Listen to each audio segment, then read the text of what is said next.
Hello guys, welcome you all in llb.edtech। Okay, तो यहाँ पे आज हम बात करेंगे। हमारा इससे पहले कॉन्ट्रैक्ट के काफ़ी सारे सेक्शंस हमने करवा दिए थे। यहाँ पे एसेंशियल एलिमेंट हो गया था, फ्री कंसेंट हो गया था, वॉइड और वॉइडेबल के बारे में हमने पूरे सेक्शंस पढ़ लिए थे। और भी सेक्शन हम पढ़ेंगे जहाँ पे हम परफॉर्मेंस देखेंगे और काफ़ी सारी चीज़ें बची उसमें। डिक्लेरेशन ऑफ द कॉन्ट्रैक्ट भी हम वहाँ पे देखना है, तो हम वो जल्दी देखेंगे। बट अभी हमें पहले मैंने कहा था कि एक साथ कॉन्ट्रैक्ट देख लेंगे तो बहुत बोर हो जाएंगे सबके साथ। तो जो है आज हम देखेंगे बैंकर और कस्टमर के बारे में बात करेंगे, जो बैंकिंग रेगुलेशन एक्ट में आता है 1949। ठीक है, तो इसके बारे में हम देखेंगे कि इसमें पता होना चाहिए कि बैंकर का क्या रोल है, कस्टमर का क्या कस्टमर का क्या रोल है यहाँ पर। ठीक है, तो ये चीज़ आपको पता होनी चाहिए। आई होप सो समझ में आ रहा है कि क्या हम बात करें। कस्टमर कस्टमर का क्या रोल है। और यहाँ पे आई थिंक सो कस्टमर की स्पेलिंग गलत है, अभी देख रहा हूँ। सॉरी। ठीक है, तो ये चीज़ आपको पता होनी चाहिए। Sorry for the inconvenience. Okay, तो देख लेते हैं कि इससे पहले हमें बैंकर और कस्टमर को देखना है। कस्टमर को देखेंगे तो ये सब्जेक्ट क्यों लाया मैंने, कि इसके बारे में पता होना चाहिए कि कौन बैंकर है, इनके कुछ जो असेंशियल एलिमेंट होते हैं, स्पेशल फीचर होते हैं कस्टमर के, और इन दोनों के बीच में कुछ जनरल और स्पेसिफिक रिलेशनशिप होती है, वो हमें जानना बहुत ज़रूरी है और ये सबको जानना बहुत ज़रूरी होता है। तो इसलिए हम इसको लेके आए हैं, और कभी कभी इसके ऊपर क्वेश्चंस भी आ जाते हैं, मे बी इन क्लैट के अंदर भी पूछे जाते हैं कभी कभी क्वेश्चंस। और बहुत सारे जो हमारे जुडिशियल एग्जाम होते हैं वहाँ पे भी पूछे जाते हैं। तो ये चीज़ आपको आनी चाहिए। तो ये थोड़ा ही मिनट का होगा, तो आप इसको देख लेना, 1-2 मिनट में खत्म हो जाएगा। और इसको आप ब्रीफली भी कर सकते हो, जो अगर सेमेस्टर के एग्जाम दे रहे होंगे तो उनको इसको ब्रीफली करते आना चाहिए। तो पहले हम बात करेंगे हु इज बैंकर। बैंकर कौन होता है? तो बैंकर वो होता है according to the section 5B, 5 और clause B of the banking regulation act 1949 में आपकी बैंकर का हु इज बैंकर को डिफाइन किया है। तो बैंकर क्या है? पर्सन और company carrying on a business of banking which include the accepting for the purpose of lending and the investment or a deposit of the money from the public, repayable on the demand or otherwise, and withdrawable by check, drafting, over और otherwise. ठीक है, order और otherwise. तो ये चीज होता है। तो हम इसको क्लेरिफाई कर लेते हैं कि क्या है एक्चुअली में, क्या कहता है कि जो है बैंकर क्या होता है कि एक्सेप्ट द डिपॉजिट। क्या करता है बैंकर? एक्सेप्ट करता है deposit from the public, which can be form of saving account या फिर फिक्स डिपॉजिट या फिर करंट अकाउंट में आप इसको डिपॉजिट कर लेते हो। ठीक है, बैंकर डिपॉजिट कर लेता है। मेक्स द लोन, ये बैंकर हमारा क्या करता है? लोन्स बनाता है। जो बैंकर है प्रोवाइड करता है लोन्स टू कस्टमर, कस्टमर को लोन प्रोवाइड करता है, which can be in the form of the personal loan भी हो सकता है, होम लोन्स हो सकता है और बिजनेस लोन और कई प्रकार की लोन्स। आप एक्स्ट्रा लोन्स ले लेना और इनको एक बार इनको ब्रीफली मतलब एक बार समझा देना। जैसे कि अगर कोई एग्जाम लिख रहा है सेमेस्टर की, तो मैं बता देता हूँ कैसे लिखना है आंसर। एक्सेप्ट द डिपॉजिट लिख लिया आपने, ये डेफिनेशन लिख दी, फिर आपको सेकंड अकाउंट को समझाना है, फिर फिक्स डिपॉजिट को समझाना है, फिर करंट अकाउंट को समझाते बैठना है। तो इससे आपके कैसे पेजेस भरने शुरू हो जाते हैं और आपका आंसर में भी कुछ फालतू लिखने की जरूरत नहीं होती, गाने वगैरह लिखने की जरूरत नहीं होती है। आप इसको ऐसे लिख सकते हो। ठीक है, तो मेक्स द लोन्स क्या कर देता है? Home loan, personal loan, business loan करवा देता है। प्रोवाइड फाइनेंशियल सर्विसेज, किसको? कस्टमर को। तो provide variation such as payment, settlement system और फॉरेन एक्सचेंज सर्विसेज भी कर देता है, इन्वेस्टमेंट सर्विसेज भी आपको प्रोवाइड करता है। तो ये चीज़ आपको पता होनी चाहिए कि फॉरेन सर्विसेज की अगर मैं बात करूंगा, settlement service, foreign exchange services की अगर मैं बात करूंगा, तो ये चीज़ आपको पता होना चाहिए। Banker provide various financial services such as payment, settlement system, foreign exchange services, and the investment services. These are the things. Okay, तो ये चीज आपको पता होनी चाहिए। हु इज कस्टमर, यहाँ पे पता होना चाहिए कि कौन कस्टमर है हमारा। यहाँ पे हमने देख लिया हु इज बैंकर, आप इसको अच्छे से परफॉर्म कर सकते हैं। अभी हम देखेंगे हु इज कस्टमर। कस्टमर, तो कस्टमर कौन है हमारा? तो अकाउंट होल्डर, या तो अकाउंट हो सकता है, बोरोवर हो सकता है और बेनिफिशियरी हो सकता है। अकाउंट होल्डर क्या होता है? जो enter that has the account with the bank, such as saving account हो सकता है, करंट अकाउंट हो सकता है, फिक्स डिपॉजिट अकाउंट भी हो सकता है, और बहुत सारे अकाउंट होते हैं जिनके बारे में हम अगले लेक्चर में पढ़ेंगे, टाइप्स ऑफ अकाउंट के अंदर। उसके बाद बोरोवर, अ पर्सन और entity that has borrow money from the bank, वो बोरो करता है money from the bank, such through loan. फिर ओवरड्राफ्ट फैसिलिटी, ओवरड्राफ्ट फैसिलिटी का मतलब आपको पता होना चाहिए कि ओवरड्राफ्ट फैसिलिटी मतलब आप ज्यादा पैसे उठा रहे हो, अपने करंट अकाउंट में आपके पैसे है ही नहीं इतने सारे पैसे, तो भी आप ज्यादा valuable balance, more than valuable आपके एक्चुअल बैलेंस है, आप उससे ज्यादा बोरो कर रहे हो, तो ये भी फैसिलिटी आपको कस्टमर को रहती है। और इसके ऊपर जो चार्जेस वगैरह इंटरेस्ट है वो पर्टिकुलर बैंक के ऊपर डिपेंड करता है। ठीक है, आप बेनिफिशियरी रहते हो, a person entity that receive the payment and benefit from the banking such through the letter of the credit और गारंटी। गारंटी भी होती है। लेटर ऑफ क्रेडिट क्या होता है? ठीक है, तो क्या लेटर ऑफ क्रेडिट होता है? Guarantee payment to a seller from a buyer. यहाँ पे आप गारंटी लेते हो कहाँ से? बायर, जो बायर है ना आपका, वहां से आपको तो लेटर ऑफ क्रेडिट आपको मिलता है। लेटर ऑफ क्रेडिट का मतलब मैंने बता दिया कि guarantee payment to a seller from a buyer. ठीक है, और द गारंटी, उसके बाद कैरेक्टरिस्टिक्स ऑफ द कस्टमर आपको पता होना चाहिए। तो यहाँ पे बैंकिंग रिलेशनशिप की अगर मैं बात करूंगा, और customer have a banking relationship with the bank, ठीक है, with the involve series of the transaction and interactions, ये चीज आपको पता होनी चाहिए। और series of the transaction and interaction, account और लोन फैसिलिटी, कस्टमर को क्या है अकाउंट और loan facility with the banks using various bank transaction आप करके लोन फैसिलिटी करवा सकते हो। डिपॉजिट और बोरोइंग, आप डिपॉजिट भी कर सकते हो, बोरो भी कर सकते हो। Deposit money with the bank, और या फिर आप बोरो करते हो money from the bank, in the bank, from the bank, ठीक है, ओके। तो इसमें एक चीज पता है कस्टमर के बारे में जो आपको दिया रखा है, द बैंकिंग रेगुलेशन एक्ट 1949, जहाँ पे आपको बताता है कि regulates the banking sector and define the relationship between the banks and there customer, ये रिलेशनशिप बताता है आपका बैंक रेगुलेशन एक्ट 1949।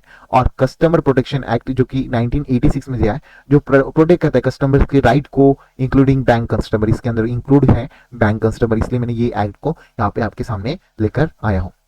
अभी देखते हैं कि हमें जनरल और special relationship between the banker and customer काफी सारे हैं। तो debtor and the creditor relationship, debtor मतलब क्या होता है, डेबिटर मतलब जो कि बोरो करता है मनी, रिसीव करता है गुड या फिर सर्विसेज जो कि कोई भी दे रहा होगा तो वहां से रिसीव करता है। क्रेडिटर मतलब जो दे लेंड करता है मनी और या फिर प्रोवाइड करता है सर्विसेज, क्रेडिट करता है और एक्सेप्टिंग द रीपेमेंट, ये एक्सेप्ट करता है कि रीपेमेंट मुझे मिलेगा। तो depositor, when customer deposit money with the bank become, तो बैंक क्या बन जाती है आपकी, डेबिटर, क्या हो जाती है, डेबिटर, जब आपका कस्टमर डिपॉजिट करता है टू द कंपनी। अगर customer become creditor and then the customer become the creditor to the bank, customer क्या बन जाता है, क्रेडिटर बन जाता है, ठीक है, उसने प्रोवाइड किया है मनी। लोन्स, लोन्स में अगर मैं बात करूंगा, मैंने bank provided loans to the customer become the debtor, debtor, ठीक है। तो ये चीज आपको याद रखना है कि कब आपका कस्टमर डेबिटर बन रहा है, कब आपका कस्टमर क्रेडिटर बन रहा है, तो इस चीज में आपका कंफ्यूजन नहीं होना चाहिए, ठीक है। तो यहाँ पे क्या होता है, customer become a debtor to the bank and the bank become the creditor to the customer when the loans are taking, ठीक है, when you are taking the loans. तो ये चीज आपको पता होनी चाहिए, when the banks become a creditor and to the customer, ये चीज आपको पता होनी चाहिए। नेक्स्ट बात करें फिड्यूसरी रिलेशनशिप, फिड्यूसरी मतलब क्या हो जाता है, कोई भी पर्सन ऑर्गेनाइजेशन होता है act as behalf of the another person, आप किसी किसी भी पर्सन का ऑर्गेनाइजेशन ले लेता है उसको और अपने उसको दूसरे पर्सन को रिप्रेजेंट कर सकते हैं, जैसे एजेंट वगैरह भी इसमें आप आ जाओगे। तो यहाँ पे क्या आ जाता है कि ट्रस्ट और कॉन्फिडेंस की बात आ जाती है। ट्रस्ट एंड कॉन्फिडेंस में मतलब the relationship between the banker and customer is build on trust and confidence, दोनों के बीच में ट्रस्ट और कॉन्फिडेंस होने की वजह से उनके अंदर रिलेशनशिप बनी रहती है।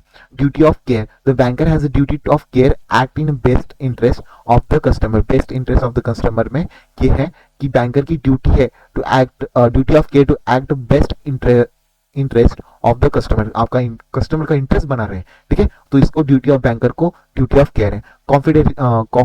कॉन्फिडेंशियलिटी, जो banker has a duty to maintain a confidentiality regarding the customer personal and a financial information, ठीक है। तो ये चीज पता होनी चाहिए, duty to maintain a confidential regarding the customer personal and financial information, ये चीज पता होनी चाहिए कि आपको बैंकर की ड्यूटी की अपनी किसी भी चीजों को ये किसी और के साथ शेयर ना करे। तो ये भी आपका एक इंपॉर्टेंट रिलेशनशिप आ जाता है। तो फिड्यूशियरी रिलेशनशिप में देख लिया।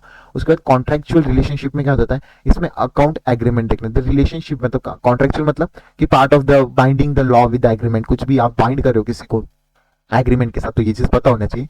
तो relationship between the banker and customer is govern by the account agreement, क्या हो जाता है, account agreement which outline the terms and condition of the bank services, मतलब यहाँ पे आपको क्या बैंकर और कस्टमर में अकाउंट एग्रीमेंट होता है जहाँ पे टर्म्स एंड कंडीशन को बैंक सर्विसेज प्रोवाइड करती है। Implies the terms, there are implies term in a contractual और relationship such as bankers duty to act with the reasonable care and skill, यहाँ पे पता होना चाहिए कि बैंकर्स का एक ड्यूटी है to act with reasonable care and skill, okay.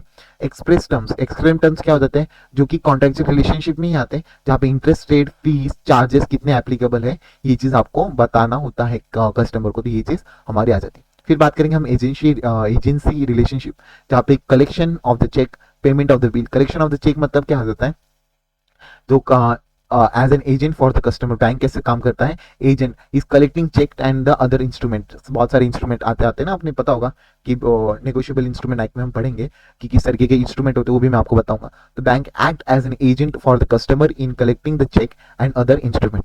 Payment of the bill, the banker act as an agent for the customer in paying the bills and other expenses भी आ जाएंगे। जो payment of the bill, bank act as agent की तरह act करता है और for the customer of paying the bills and other expenses, ये पे करने में मदद करते हैं। नेक्स्ट बात करेंगे हम प्रिंसिपल रिलेशनशिप। तो ownership of the funds, the customer in a principal और the banker is the agent. क्या हो जाता है, बैंकर आपका एजेंट हो जाता है, कस्टमर इज द प्रिंसिपल हो जाता है। Which regard to ownership to of the funds and deposit with the bank, ये चीज आपको पता होनी चाहिए। Decision making, customer has a authority, customer के पास अथॉरिटी है to decision regarding their account, अपने अकाउंट के रिलेटेड उनको क्या डिसीजन लेने उसके पास अथॉरिटी है। और banks require act of accordance with the those decision, मतलब जो डिसीजन हमारा बैंकर ले रहा है, बैंकर का काम है उस तरीके से उसको काम करना है। Bailor and bailee, bailor bailor क्या होता है, बेलर का मतलब आपको पता होना चाहिए बेलर क्या होता है। बेलर मतलब होता है कि आप किसी और को अपनी प्रॉपर्टी दे रहे हो या फिर बिलमेंट के अंदर एग्रीमेंट के अंदर दे रहे हो, तो यहाँ पे बेलर होता है। बेली क्या होता है, वो किसी की टेम्पररी प्रॉपर्टी के ऊपर ओनरशिप दिखाता है और टेम्पररी होती है, वो किसी और ने उसको ओनरशिप दी होती है बिलमेंट और एग्रीमेंट के थ्रू। तो यहाँ पे कस्टमर क्या बन जाता है, आपका बेलर, मतलब वो आपको किसी और को ओनरशिप देता है, जैसे कि बैंकर को, banker is a bailee. When the customer deposit a good and a document with the bank safe keeping, the banker has the duty to take responsible care, क्या करना है, care of the goods document and return them with the customer on demand. जब customer मांगेगा तब उसको देना demand है, ये इसकी मतलब प्राइमरी ड्यूटी रहती है, ये चीज आपको पता होनी चाहिए।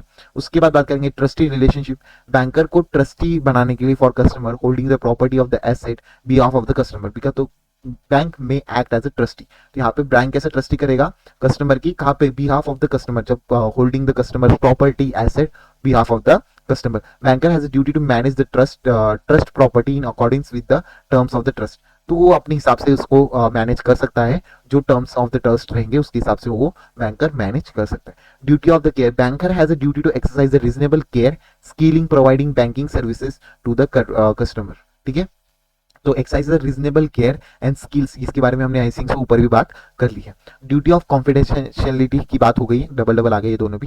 ड्यूटी ऑफ फॉलो इंस्ट्रक्शन, ये भी आपको पता होना चाहिए कि बैंकर का जो है काम है, कस्टमर की जो इंस्ट्रक्शन दिए है कस्टमर ने, तो regarding their account unless those instruction was unlawful, अगर इनके इंस्ट्रक्शन अगर अनलॉफुल, सबसे इंपॉर्टेंट है, और कॉन्ट्रैक्ट कॉन्ट्रारी, मतलब कॉन्ट्रारी हो रहा है to the terms and of the account agreement, तो भी इनको वो करना पड़ेगा, उनकी ड्यूटी है फॉलो करना कस्टमर के इंस्ट्रक्शन को। ठीक है, बट ऐसा बहुत रेयरली होता है, वहां पे ड्यूटी है बैंकर को, तुमको समझाना भी होता है कि भाई अगर तुम ऐसे करोगे तो ऐसा होगा, ऐसे करोगे तो ऐसा होगा, तो ये चीज गलत होती है। ठीक है, duty to provide information, banker has duty to provide customer with accurate and timely information. किस तरीके का आपका एक्यूरेट टाइमली, जैसे कि अकाउंट के स्टेटमेंट होते हैं, statement, transaction record and other relevant information, bankers को ड्यूटी है to provide the information, correct information to the customer, ये आपकी एक और ड्यूटी आ जाती है। Duty to protect the customer interest, duty to protect the customer interest, banker has duty to protect the customer interest including their financial interest and their personal information. ठीक है, तो प्रोटेक्ट करना इनका काम होता है बैंकर का। तो इसी की तरह हमने पूरे जनरल और हमारा क्या होता है जनरल, क्या जनरल और special relationship between the banker and customer बहुत अच्छे तरीके से देख लिया है। आई होप आपको समझ में आ गया होगा। ठीक है, एक लास्ट टॉपिक इसमें मैं बता देता हूँ, ज्यादा लेंथी नहीं होना चाहिए आपका लेक्चर, फिर आप देखते नहीं हो लेक्चर। ठीक है, जहाँ पे कुछ स्पेशल क्लासेस है कस्टमर की, क्या क्या होनी चाहिए, तो विद इन 2 मिनट में मैं खत्म करता हूँ इसको। इसमें आता है माइनर कस्टमर। माइनर कस्टमर क्या होता है, person who has not attended age of majority, majority मतलब 18 साल का नहीं है तो मोस्ट ऑफ द जुरिडिक्शन। तो यहाँ पे बैंक्स की ड्यूटी क्या है, to ensure that the minors account to be operated by the guardian. अगर आप किसी माइनर को अकाउंट खोल रहे हो तो उसका जो ऑपरेशन वगैरह जो होगा, जो ऑपरेट करेगा इसको, तो उसको गार्डियन और पेरेंट होने चाहिए। And minor interest are protected, इससे क्या हो जाता है, माइनर की इंटरेस्ट आर प्रोटेक्टेड हो जाते हैं। Customer with the mental incapacity, जिसका lacks the mental capacity manage their financial affairs, अगर मैं पता पूछ लूँ आपका मेंटल कैपेसिटी के बारे में, मतलब साउंड माइंडेड पर्सन होना चाहिए, यहाँ पे ये बात कर रहा है। यहाँ पे कस्टमर अगर मेंटल कैपेसिटी का है तो बैंक की ड्यूटी क्या है, ensure the customer account is operated by the guardian और अटॉर्नी। अटॉर्नी मतलब जो आपको लॉफुली जो दी गई है। And the customer interest are protected, इसमें भी कस्टमर के इंटरेस्ट प्रोटेक्टेड रहने चाहिए। उसके बाद customer with the power of attorney, customer is with the power of attorney, मतलब जो पावर दिया, person who has guaranteed power of attorney by the another person to manage their financial affairs। Okay, तो आप किसी attorney को दे देते हो कि आप भाई तुम मेरे फाइनेंशियल अफेयर्स देखो, और मोस्टली जो बड़े बड़े बिजनेसमैन वगैरह होते हैं वो ऐसा काम करते हैं। तो कस्टमर की तो duty to ensure the attorney act in best of interest. ठीक है, बेस्ट होना चाहिए इंटरेस्ट में। Attorney action as authorise by the power of attorney. ठीक है, जो अटॉर्नी डिसीजन लेगा वो as a act of power attorney आ जाएगा।